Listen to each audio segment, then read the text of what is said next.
আজ ৯ই মুহররম শনিবার। আসমানের দরজা খোলা রয়েছে। আপনি চাইতে দেরি হবে, আপনার চাওয়া পূর্ণ হতে এক মুহূর্ত দেরি হবে না। আপনি আল্লাহ তাআলার কাছে আজ আমলটি করে যা চাইবেন তাই পাবেন। মুহররমের আজ ৯ম দিন, আসমানের দরজা খোলা রয়েছে। আল্লাহ সুবহানাহু তাআলার কাছে আপনি চাওয়ার সাথে সাথে আপনি তা পেয়ে যাবেন। কারণ হচ্ছে আজ মুহররমের ৯ দিন। আমরা আজ হয়তো অনেকে রোজা রেখেছি, রোজা রেখে আল্লাহ তাআলার কাছে চাইলে আপনার জীবনের সমস্ত গুনাহ মাফ হয়ে যাবে এবং আল্লাহ সুবহানাহু তাআলার কাছে আপনার যে কোনো চাওয়া পূর্ণ হবে, আপনার অভাব অনটন দূর হবে, দারিদ্রতা দূর হয়ে যাবে ইনশাআল্লাহ। যদি আমার বলা ভিডিওতে প্রত্যেকটা পয়েন্ট মেনে সূত্র মেনে আমল করতে পারেন, ইনশাআল্লাহ আপনারা ফলাফল পাবেন। তাই বলছি, না টেনে সম্পূর্ণ ভিডিও দেখার অনুরোধ রইল। আর যারা চ্যানেলটি সাবস্ক্রাইব করেনি, দয়া করে চ্যানেলটি সাবস্ক্রাইব করে পাশে থাকবেন। আর যারা আমলটি করবেন, লাইক কমেন্ট শেয়ারে সকল লিখবেন আমিন সুম্মা আমিন। আপনি হয়তো সবসময় ভাবতেন যে আপনার অনেক টাকা পয়সা হবে, আপনি অনেক ধনী সম্পদশালী হবেন, কিন্তু ভাগ্যের চাকা যেন কোনোভাবেই ঘুরছে না। দেখুন, ভাগ্যের চাকা পরিবর্তন করতে পারে কেবল দোয়ার মাধ্যমে। একদিন আপনি অনেক স্বপ্ন দেখেছিলেন, অনেক সুন্দর একটা জীবন গড়বেন, পরিবারের সুখ, টাকা, সম্মান, নাম সব কিছুই আপনি অর্জন করার চেষ্টা করছেন, কিন্তু আজ আপনি একা, হতাশায় ভেঙে পড়েছেন। কেউ বোঝে না, কেউ পাশে নেই। আপনি শুধু আল্লাহকে বলেন, হে আল্লাহ, আর কত সহ্য করব। ভাই, এই ভিডিওটা যদি মন দিয়ে শুনেন তাহলে আল্লাহর কসম করে বলতে পারি আপনার সব আশা পূর্ণ হবে। কারণ আজ আমি এমন এক দোয়ার কথা বলবো যেটা আপনার জীবন বদলে দিতে পারে ইনশাআল্লাহ। আজ আপনারা দিন অথবা রাত্রে এই দোয়াটি মাত্র 5 বার পরে আল্লাহ তাআলার কাছে, বা যারা রোজা রেখেছেন, রোজা রেখে রোজার ইফতারের আগে আপনারা 5 বার পরে যা দোয়া করবেন তাই পাবেন। হযরত ইউনুস আলাইহি ওয়াসাল্লাম যখন মাছের পেটে অন্ধকারে পড়েছিলেন, তখন আশেপাশে কেউ ছিল না, না আলো, না মানুষ, না সাহায্য, শুধু অন্ধকার আর কান্না। তখন তিনি কেবল একটা কথাই বলেছিলেন, লা ইলাহা ইল্লা আনতা সুবহানাকা ইন্নী কুনতু মিনাজ জালিমিন। এর অর্থ হচ্ছে, হে আল্লাহ, আপনি ছাড়া কোনো উপাস্য নেই, আপনি পবিত্র, আমি গুনাহগার ছিলাম। আর আল্লাহ তাকে মুক্ত করে দিয়েছিলেন। আর যদি সেইভাবে চাইতে পারি তাহলে আল্লাহ আমাদেরকে দেবেন। আর এটা হচ্ছে খুবই গুরুত্বপূর্ণ একটি মাস মুহররম, অর্থাৎ সে মাসে রয়েছে আশুরার দিন। এটি ভাগ্য পরিবর্তন করার একটি গুরুত্বপূর্ণ মাস মুহররম মাস। এ মাসে পৃথিবীর বহু ঐতিহাসিক ঘটনা সংঘটিত হয়েছে। এদিনে আল্লাহ তাআলা তার কুদরতি প্রকাশ করেছিলেন। বনী ইসরায়েলের জন্য সমুদ্র রাস্তা বের করে দিয়েছিলেন এবং তাদেরকে নিরাপদে পার করে দিয়েছিলেন। আর একই রাস্তা দিয়ে ফেরাউন ও তার অনুসারীদেরকে ডুবিয়ে মেরেছিলেন। সহিহ বুখারী অধ্যায় নম্বর 1 হাদিস নম্বর 481। এদিন হযরত ইউসুফ আলাইহি ওয়াসাল্লামকে জেল থেকে মুক্তি পেয়েছিলেন। হযরত ইয়াকুব আলাইহি ওয়াসাল্লাম চোখের জ্যোতি ফিরিয়ে পেয়েছিলেন। হযরত ইউনুস আলাইহি ওয়াসাল্লাম মাছের প্যাঁচ থেকে মুক্তি পেয়েছিলেন। হযরত ইদ্রিস আলাইহি ওয়াসাল্লাম আসমানে উঠিয়ে নেওয়া হয়। অনেকে বলে এদিন কিয়ামত সংঘটিত হবে। এই গুরুত্বপূর্ণ দিনে যদি আমরা আশুরার রোজা রেখে আল্লাহ তাআলার কাছে দোয়া করি, আল্লাহ তাআলা আমাদের দোয়া কবুল করবেন। এটা হাদিস দ্বারা প্রমাণিত রয়েছে। দেখুন, আশুরার রোজা যেহেতু রয়েছে আজ 9 তারিখ বা কালকে 10 তারিখ, তো আমরা যারা আজকে রেখেছি তো আজকে রাখবো এবং পরের দিনও রাখবো। এবং অনেকে বলে আশুরা রোজা কয়টা, একটা না 2টা? দেখুন, আশুরা রোজা আমাদেরকে 2টা রাখতে হবে। তা আপনারা এখন একটা হাদিস থেকে বুঝতে পারবেন। হযরত আবু হুরায়রা রাদিয়াল্লাহু আনহু থেকে বর্ণিত, নবী করিম সাল্লাল্লাহু আলাইহি ওয়াসাল্লাম ইরশাদ করেন, আমি যদি আগামী বছর বেঁচে থাকি তাহলে 9 তারিখ অবশ্যই রোজা রাখবো। তার মানে হচ্ছে নবী করিম সাল্লাল্লাহু আলাইহি ওয়াসাল্লাম এই হাদিস দ্বারা বুঝিয়েছেন যে তিনি যখন এসেছিলেন তখন দেখেন যে সেখানে ইহুদিরা একটি রোজা 10 তারিখে রাখছেন।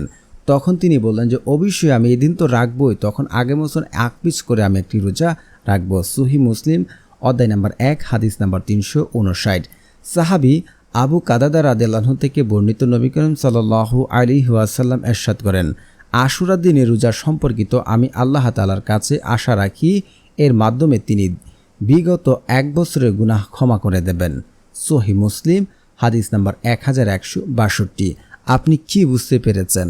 বিগত 1 বছরের গুনাহ আল্লাহ তাআলা ক্ষমা করে দেবেন। আমরাকে যদি আল্লাহ তাআলা 1 সেকেন্ডের গুনার জন্য জাহান্নামে দিয়ে দেন, আমরা কিছুই করতে পারবো না। সেখানে আল্লাহ সুবহানাহু তাআলা আমাদেরকে বিগত 1 বছরের গুনাহ ক্ষমা করে দেবেন। তবে আশুরা রোজার ক্ষেত্রে গুরুত্বপূর্ণ একটি বিষয় হলো আশুরার দিনের সাথে তার আগের দিন বা পরের দিন অর্থাৎ 9 বা 11 মুহররম রোজা রাখা উচিত।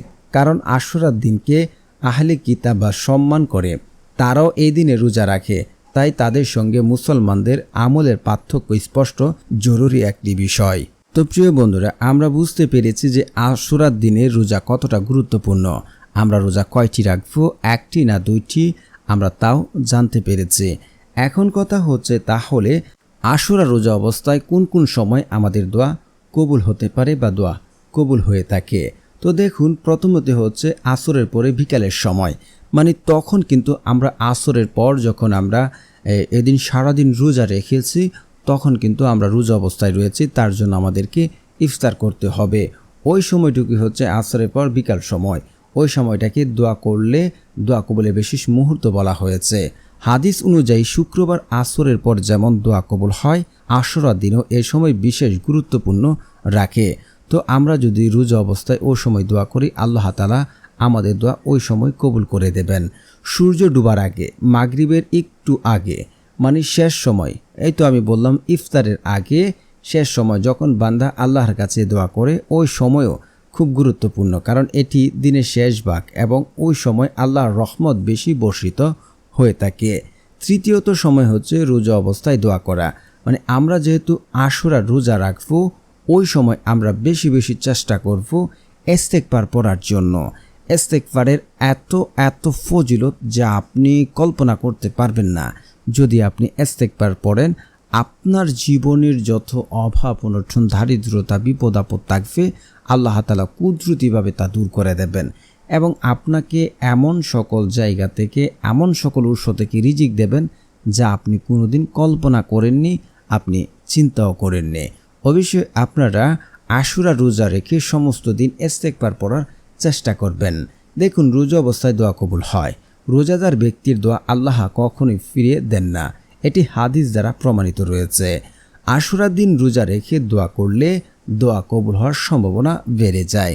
তো ওই সময় আল্লাহ সুবহানাহু তাআলা তার বান্দার দোয়া কবুল করার জন্য বসে থাকেন।